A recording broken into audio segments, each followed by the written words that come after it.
Aurora City Schools is known for its excellence in academics. Our nationally recognized Blue Ribbon Award High School was also rated a silver school by the U.S. News World and Report. Our Hall of Fame Layton Elementary School and Miller and Craddock Elementary Schools, where our students prepare for success at Layton. This excellence is achieved by hard-working staff, students, and parents, and the involvement of our community.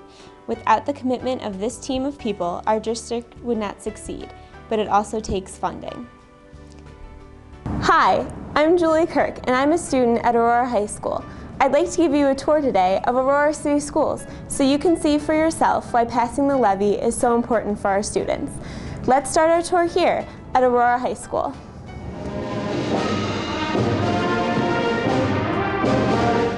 This is our band class setting up in an auxiliary gym. This setup and teardown process takes up 10 minutes of useful instruction time. Well, it takes about 20 minutes combined to set up and put back stuff when we use the gym. And the acoustics are bad, so basically we get half an hour, not including disruptions of playing time. So we basically get to play 15 minutes of the day. If we had a room, that would mean that not only would we be able to get better prepared for concerts, but we'd also be able to play more in class and not have to worry about setting up and putting back stuff. A levy passage would allow the district to build a music room, especially for this type of class. Let's move on to 5th period lunch. As you can see, our cafeteria is crowded enough right now without any added enrollment. Where would any additional students sit? Now, if you can keep up with me as I navigate this hallway between classes, we'll go to one of our science classrooms, which has no real lab space or equipment. Some lucky students have science class in a room with a lab like this one. So who can tell me what kind of mutation is it when it impacts one nitrogen base? There are also many teachers, however, that must travel from room to room with carts to teach from. I am loading up my cart for my next class, which is in room 104. Which is down the hall, Spanish classroom. Makes it a little difficult to provide all the needs I need to for my students, but I make it work. This is the cart I transport everything on in my 3-minute period as I make my way through the crowd. And unfortunately, there's not a lot of outlets in that room, so not all my students can have their own microscope, so this is the maximum amount I can get in my cart. So, I'm going to leave 110. Push my way through the crowd. Excuse me. I waited at the door forever. So oh, thank you, Justin. Justin got microscopes, so I can't push yet. I don't want to do that. Okay, so number 1. Okay, the first thing I want you guys to look up at. Another point of interest on our tour would be the crowded weight room. No big deal, you say? Well, this was the back of our old stage, so it was not built for this purpose. It's definitely crammed in here, and for a district that has such a high-performing sports program, it's certainly not what you'd expect. Then the entryway of the school. This would be reconfigured so that during the school day, any visitors or late entry students would have to enter a door that would bring them straight into the office before allowing them into the rest of the building. This would promote overall school security. Now, let's go to Harmon Middle School. This is where the orchestra has class, out in the open on the common stage. As enrollment grows, the reality would be to use this commons area for other classes.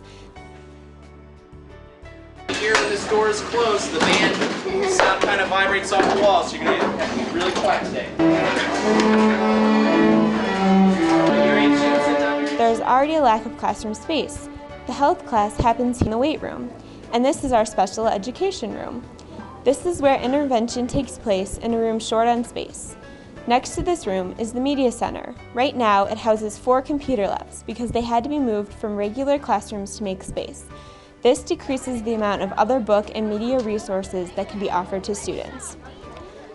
Now to the boiler room, where you'll see the need for improvements. The air handlers here are hardly energy efficient. They are the originals from 1973. Now let's take a look at the roof here. The roof has been patched many times, and you can see it will need patching again. During a hard rain, the office has to put out a bucket to catch a leak. This roof will take $870,000 to replace.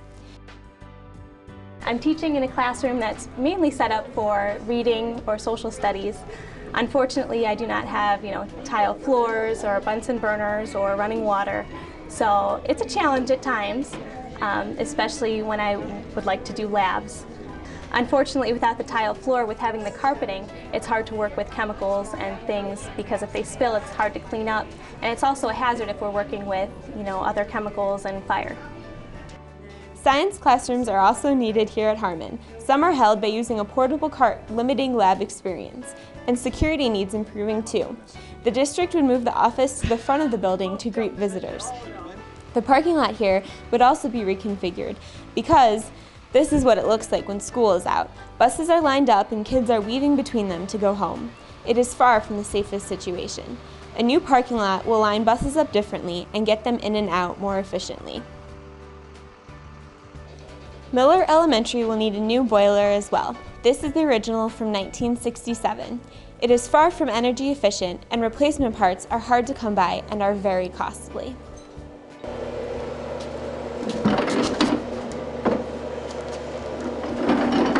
Miller would also benefit from new restrooms for the preschool students. Preschool students are not required to be toilet trained, so restrooms nearby become necessary to keep an eye on the rest of the class while also improving instructional time. As you can see, many of our buildings need improvements and the district also needs the added operating funds to run the schools properly.